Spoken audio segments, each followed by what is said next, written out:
Hello and welcome to the Healthy Middle Ground podcast with me, Jen Curtis. This week, I want to answer a really great question that I got from a listener. It's about training and nutrition around the menstrual cycle. And this is a really popular topic at the moment. I see it coming up on lots of podcasts, lots of experts talking about it, lots of advice thrown around about how to adapt your training around your menstrual cycle. So I thought it'd be a really great topic to tackle. So the question was, she saw or listened to a podcast that claims that women have different nutritional needs at different points in their menstrual cycle, like more carbs before ovulation versus after. Is there any basis for this? And they also claimed that women should focus on more high intensity cardio before ovulation and lower zone 2 cardio after the ovulation. Although they did say that it's important to do strength training throughout. And what she wants to know is if there's any basis for this, if we should adjust our diet and exercise based on our menstrual cycle and stages. So it's a really great question. And I've heard all kinds of variations on this theme, like all different experts, like sort of explaining slightly different things on this. It's become quite popular. And I want to explain why I think this is overcomplicating the bejesus out of things and what I like to call majoring in minors.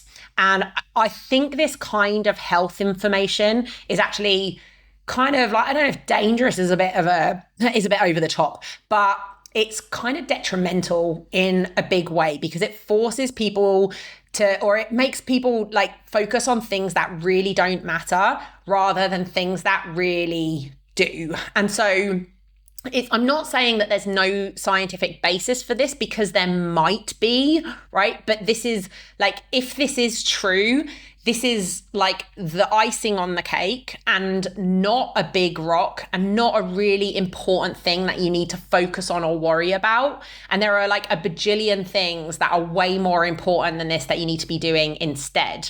And I get all kinds of questions like this. I've got quite a lot of questions about that Dr. Sims and sort of some of her recommendations. So I'll do a separate podcast on that as well. But questions around, should you always have breakfast or should you always do this kind of thing or intermittent fasting?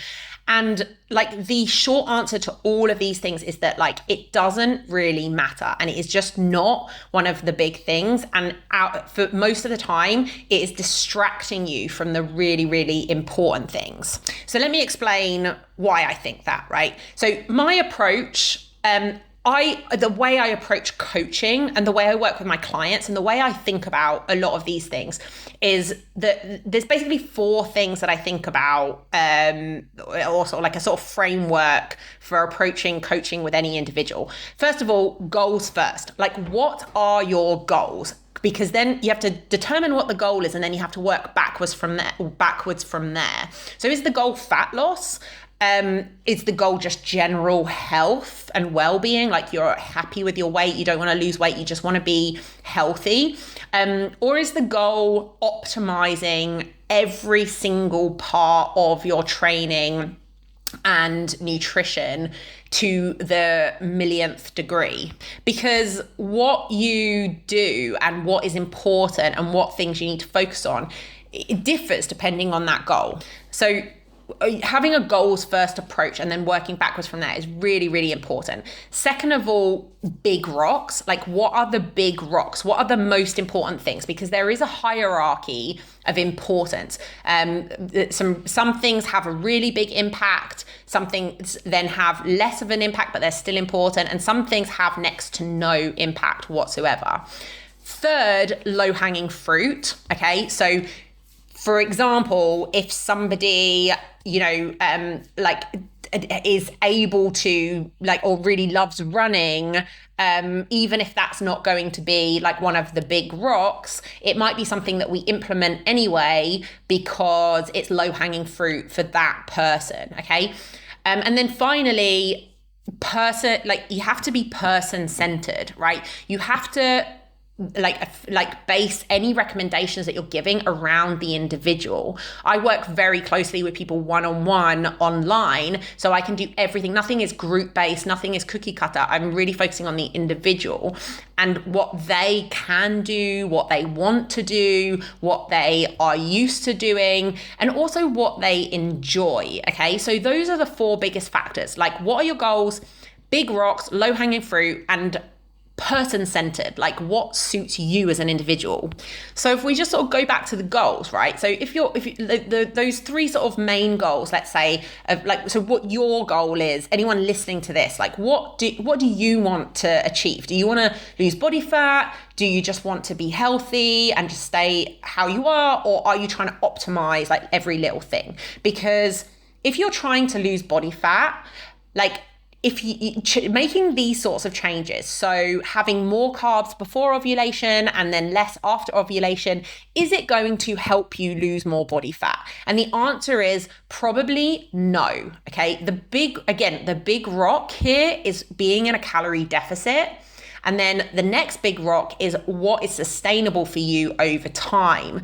And if you just kind of like change that thing about your diet, like if you really, really want to lose 5 kilos, and you're not managing to do that, making this change of having more carbs before ovulation and less after, it is not going to get you anywhere closer to your goal of fat loss. So you would be it would be much wiser to focus your energy on doing what you need to do to get into a calorie deficit. And then you want to focus your energy on what is sustainable for you, because that's what you're going to be able to do consistently for a long period of time. This might be low-hanging fruit, something that you feel like it's really easy to change, but it probably isn't. It actually kind of is a little bit complicated. And so it doesn't hit that category. And then in terms of like just person-centered, like I find that most people, what I encourage my clients to do is to find what kind of macronutrient ratio breakdown works for them in each meals.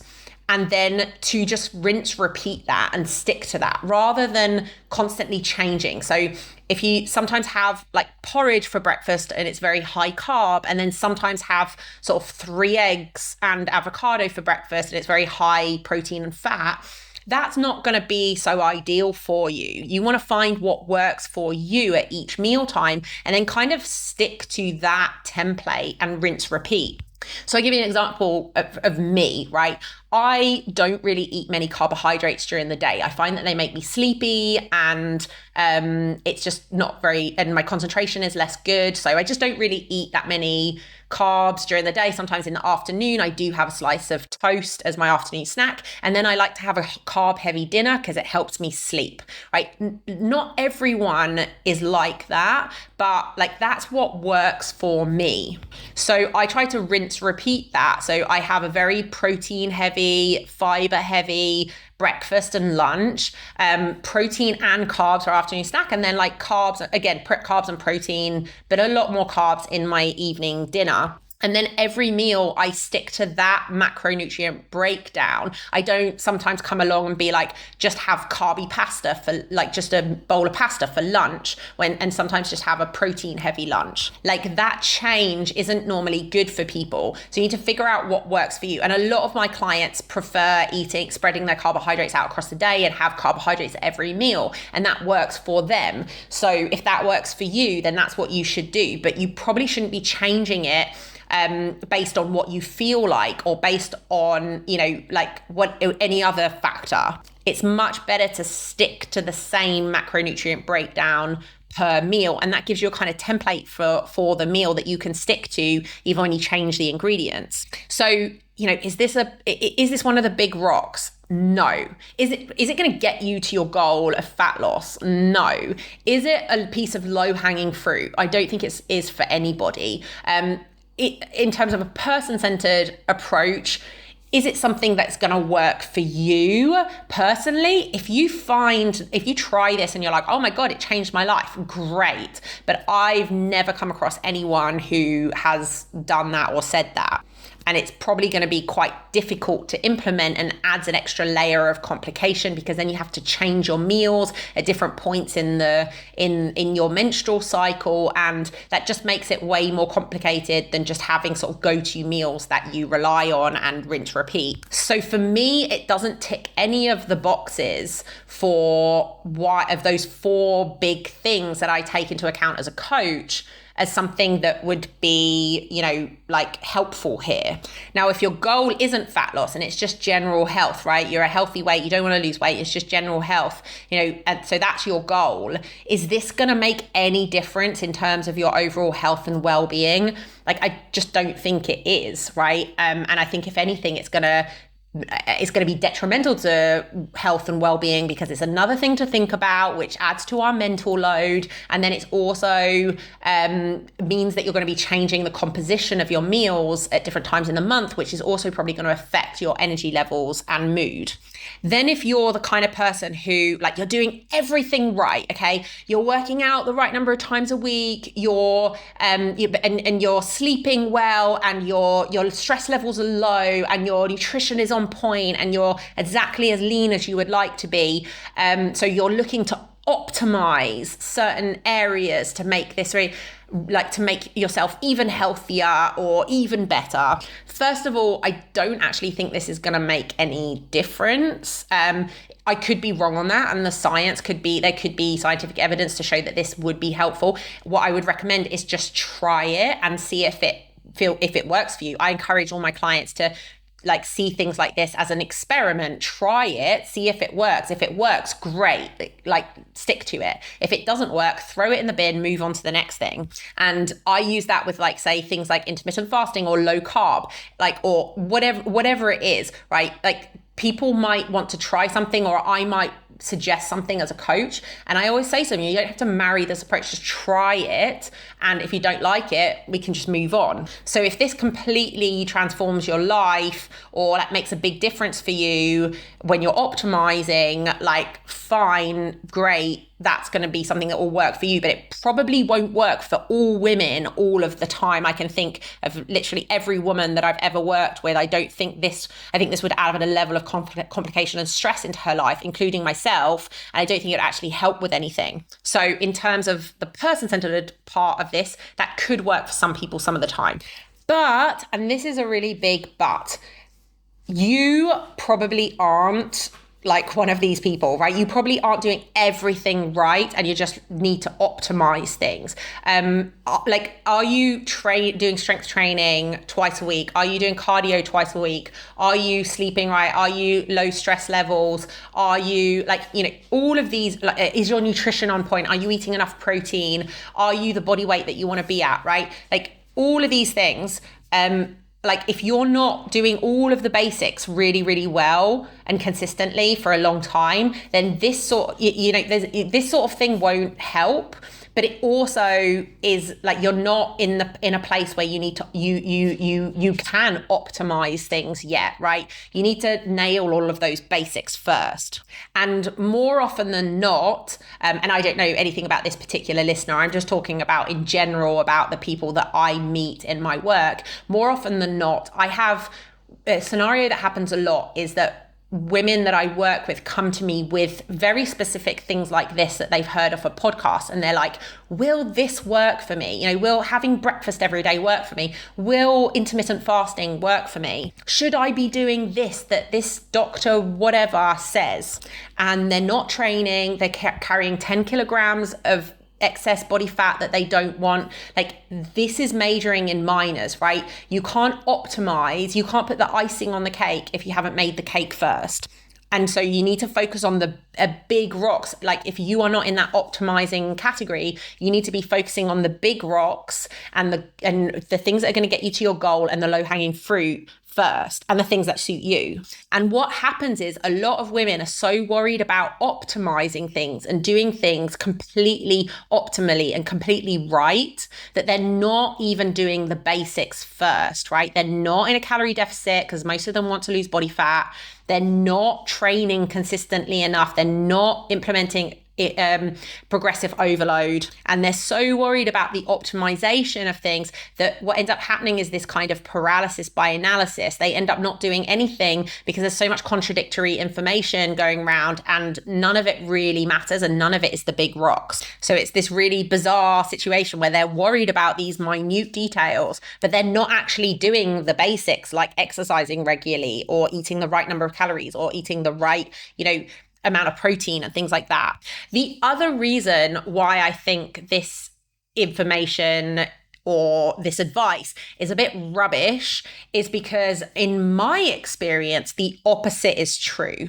In terms of when women need more carbs, and need is a strong word here, but I actually find that most women want more carbs. Whether or not they need it is a different matter, but they certainly want more carbs and sugar premenstrually. So in the week leading up to their period, or actually on their period, they tend to want more carbs and sugar then.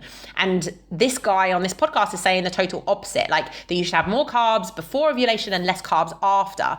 I find that most of my clients in the lead up, in the days prior to their period, they want more carbs, and so we work more carbs into their diet. Why? Because that is going to be more sustainable for them, going low carb precisely when they really want more carbs. I mean this is just a recipe for disaster, and it's going to lead to them like trying to restrict the carbs, and then they're going to end up binging on carbs later. So just by the fact of sort of having eyes and ears and having being a woman and having had periods myself and having worked with other women who have periods, like this just doesn't seem to be empirically true to me. This isn't what I've experienced. This isn't my sort of clinical experience that like women need fewer carbs prior to their period and after ovulation. And actually, I think the opposite is true. And if you do find more carbs, so if prior to your period you want more carbs and sugar and you work those into your calories, you can still be in a calorie deficit, and you can overall just feel more satisfied from your diet just by having a little bit less protein, a little bit more carbs in your meals. It can kind of satisfy that desire for more carbs. Whether or not there's like a physiological basis for that is another matter, but it is what most women experience, rightly or wrongly, prior. And there's a lot to debate here, right? It's partly a cultural phenomenon, and it's part of the cultural zeitgeist that you want sugar on your period, and that's not necessarily got any physiological basis, but nonetheless, that is a very powerful psychological experience for a lot of women that time of the month. I have heard some evidence that like our metabolisms change slightly throughout the menstrual cycle, whereas we metabolize more carbs at a certain point in the menstrual cycle and metabolize more fats at other points in the menstrual cycle. There might be some physiological basis to that, but again, I just do not think that it is one of the big rocks. It's not going to get you towards one of your goals. It's not going to make a difference in terms of your health, in terms of fat loss. And it's if it doesn't work for you as an individual, it's not going to make any difference, and it's not going to be sustainable. And just finally on the carbs and diet part of this before we move on to the exercise part of it, what I encourage my clients to do is to find what works for them and then do that consistently. Rinse, repeat. Don't reinvent the wheel all the time. Figure out what macronutrient breakdown works for you at each meal. Have that template. Rinse, repeat certain meals. Replace the protein, replace the carbs, replace the vegetables, but just kind of like have the same macronutrient breakdown more or less for each meal, without being obsessive about it, just more or less. And then rinse, repeat, and don't change it all the time, because one, you just won't feel as good if you suddenly have a high carb meal when you're used to having a high protein meal. You just won't feel as good afterwards. Obviously exceptions for like eating out and having fun and going and having family meals and things like that, but on a day-to-day basis when you're just at work, like suddenly having again, carbs when you're used to protein, it's not going to be good for you in terms of physical and mental well-being. So just find what works for you and then rinse, repeat that consistently. Get certain meals that you rely on, you just rinse, repeat them. You want to make things as consistent and as automatic as possible to make all of this easier. Even if your goal is to just be healthy generally, just reducing your mental load around food and around diet is going to be really beneficial for your overall well-being, even if it doesn't make a dent in your fat loss or anything else. Okay, so then when it comes to exercise, the recommendations here are to do high intensity cardio before ovulation and lower zone 2 cardio after ovulation. Again, going back to my framework of what are your goals? What are the big rocks? What's the low hanging fruit? And what is going to suit you as an individual, right? It doesn't tick any of those boxes, right? If you like to run and do higher intensity cardio or go to like a HIIT class 1 or 2 times a week, then all of a sudden having to stop doing that and do zone 2 cardio through half of the bloody month, right? And do something that you don't enjoy instead of something that you really enjoy doing. Like, this isn't a person-centered approach. This is dumb, right? Like, just do the thing that you enjoy. What matters when it comes to cardio is doing it, right? It doesn't matter if it's higher intensity or lower intensity. It's doing something that you enjoy and something that fits into your lifestyle. And different people will enjoy different things. But if you can do like half an hour of cardio twice a week, doing something that you enjoy, elevated heart rate, it doesn't really matter what it is. Yes, like doing higher intensity cardio will have additional benefits over doing lower intensity cardio.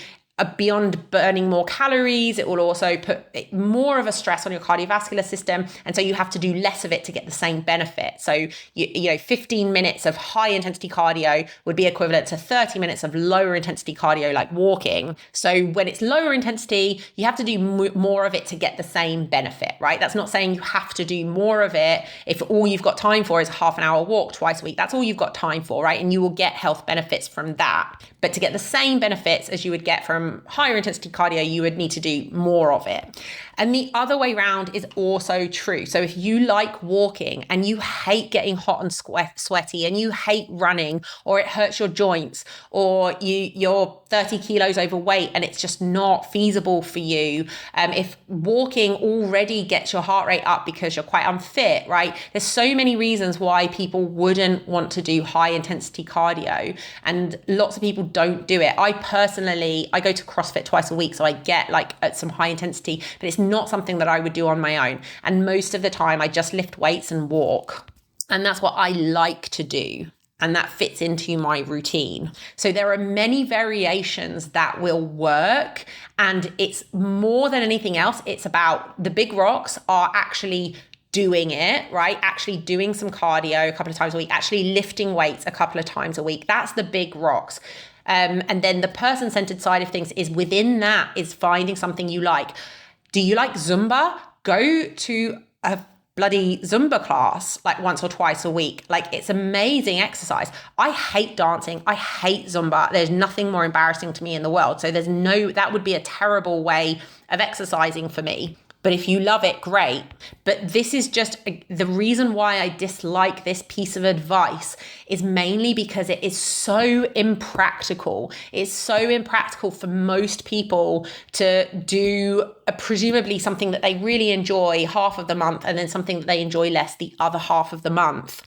But the other reason, sometimes things that we need to do and things that are really important for our health are impractical and inconvenient, okay? But this won't make any difference. That's what annoys me even more about this kind of advice. Again, if we go back to our goals first approach, what are your goals? If your goal is fat loss, right? Just switching which type of cardio you're doing in the first 2 weeks of the month versus the second 2 weeks of the month, it's not going to make any difference to your fat loss. It's going to make no difference whatsoever.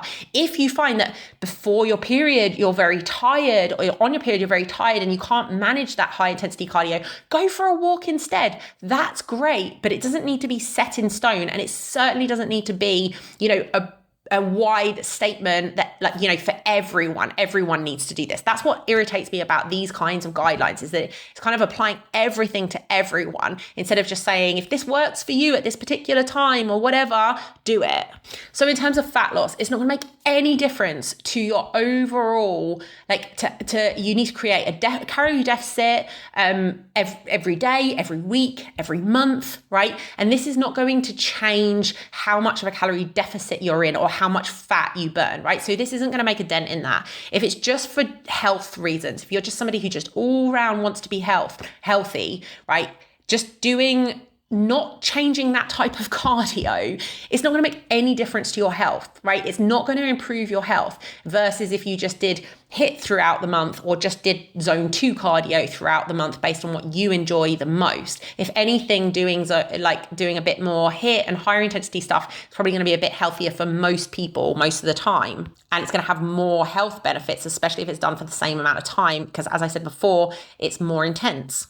And again, if your goal is like optimizing all these certain very specific areas of your health, because you're doing everything perfectly and amazingly and you're just trying to optimize now, I don't think this is going to make any difference. But if it does make a difference for you, again, like, go for it.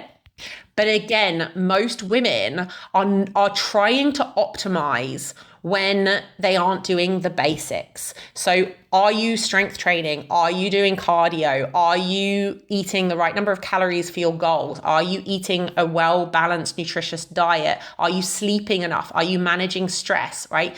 These things are the big rocks, whether the goal is fat loss or health, right? And most women are not doing these things, and then they're trying to optimize things that they're not even doing, right?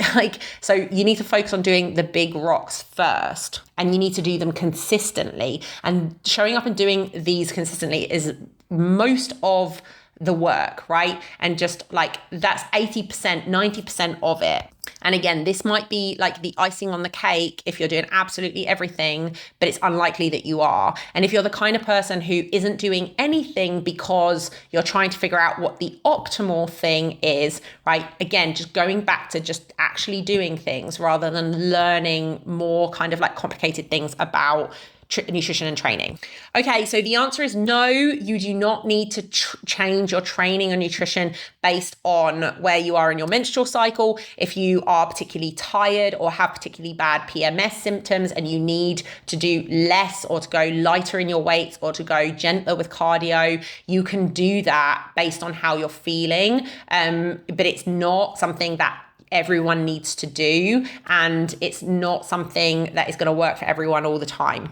So, and the main thing I want to get across in this podcast episode is just a word of warning. Like, all of these podcasts that are about kind of optimizing and getting everything absolutely perfect and the best way to eat and the best way to do this and most of the time it is just confusing the shit out of you and making you major in minors rather than just consistently do the things that work and the big rocks that really, really matter.